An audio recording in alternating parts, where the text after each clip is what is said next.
Anaya, pouvez-vous nous partager une expérience où vous avez travaillé avec un partenaire et ça a eu un grand impact sur la communauté, sur la société? Nous, au-delà de faire du business, en fait, notre vraie motivation, elle est humaine.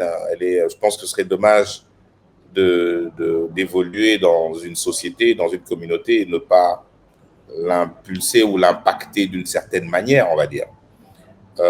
Donc derrière, lorsque vous regardez le narratif, derrière une émission comme Vodacom Best of the Best, la vraie motivation, c'est que on puisse réellement impulser, stimuler la jeunesse, la culture, la musique congolaise à travers le monde. C'est vraiment ça l'objectif.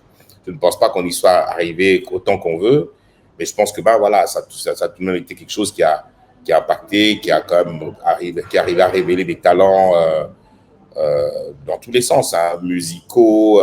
Il y a des artistes. À travers Miss Vodacom et autres, on a vu des jeunes filles qui étaient un peu, en anglais on dit the girl next door. Moi, je dis toujours, lorsqu'on fait Miss Vodacom, c'est vrai qu'il y a une douzaine de candidates qui seront à la télé tous les jours et qui vont vivre leur aventure et qui vont, j'espère, en bénéficier pour se révéler et se lancer un petit peu quelque part le lendemain. Et on les voit, hein, je les vois, je peux les citer nommément, mais elles sont magnifiques.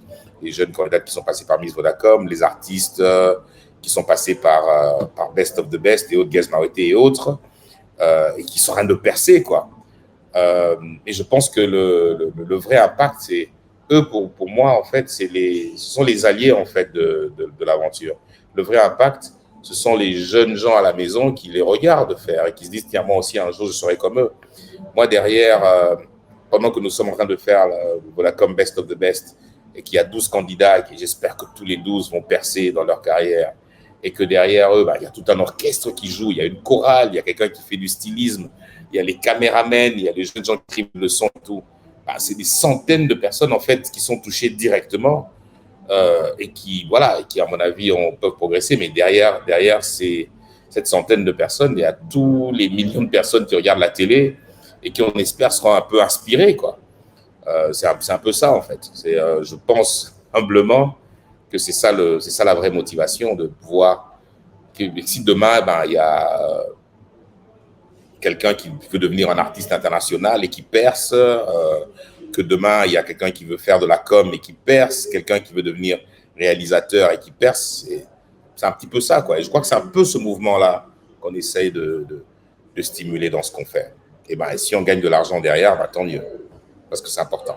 Et sur le plan pratique, comment on arrive à travailler avec ses compétences, le gérer? Parce que chacun a sa manière de voir les choses. Comment on fait converger tous ses partenaires, ses collaborateurs sur un même point de vue par rapport à l'atteinte d'un projet?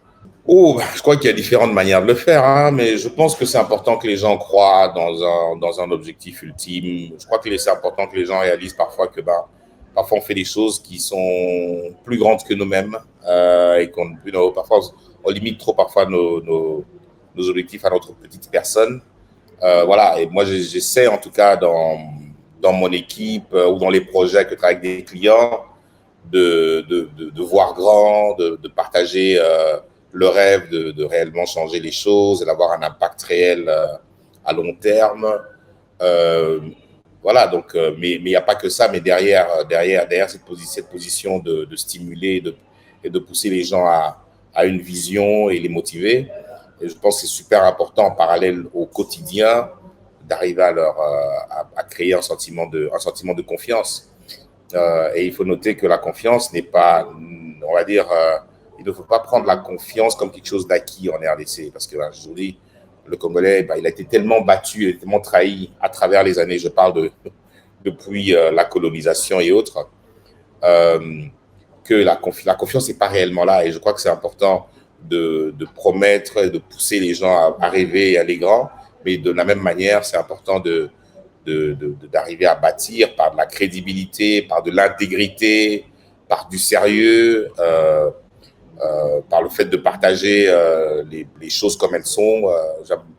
Nos bureaux sont totalement ouverts, nous sommes en open plan, et il y a une bonne raison, c'est que voilà, il y a une culture de transparence voilà, qui fait que les gens, finalement, on arrive à bâtir tout de même un environnement de confiance entre nous, mais aussi avec les clients, c'est pareil. Quand je dis à des clients, écoutez, on n'est pas là pour vous bouffer, on est là pour que ensemble on gagne.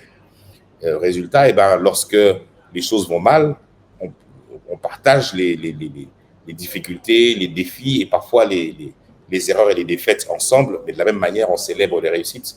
Alors, ça marche pour les clients, ça marche pour les employés. Je crois que c'est en tout cas ma petite recette.